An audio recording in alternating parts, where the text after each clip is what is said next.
Mga kalangga, ayos ito. Mga ano ko. Yung misa ko. Ito mga kalangga. Yan. Isa uli ko na. Tapos ito medyo parang nasira na to. Ayan, maluwag na madali yan sa mga ganyan.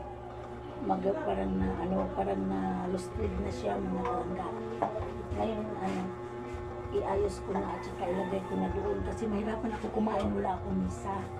Kaya yan mga kalangga. Yan. Yan, iayos ko at saka ito ilapag ko. Ilagay ko doon sa may at saka i-try ko na lang mga kalangga dahil sa maluwag ito ganun maano kasi mga kalangga makulap siya kasi parang maluwag na yung maluwag na yung niya ang tiilan sa ang lamisa luag na mga kalangga mao na aho na lang hutan mga kalangga inganion na lang naho gamit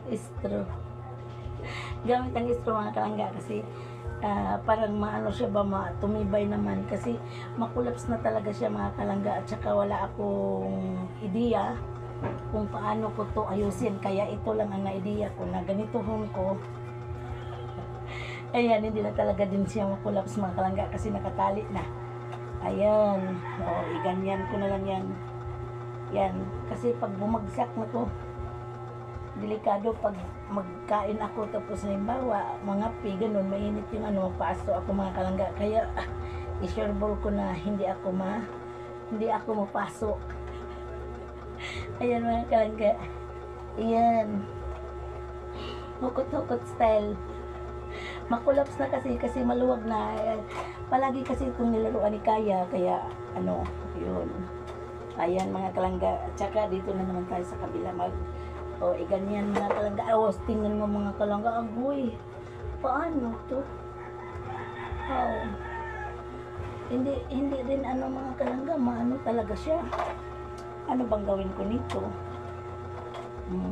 Pag tinalian siya, madulas pa rin. Oo. Tingnan ko nang mabuti kung paano ko ito ma-solbad. Kasi mamaya pag magkape ako tapos mainit pa naman yung kape mga kalangga.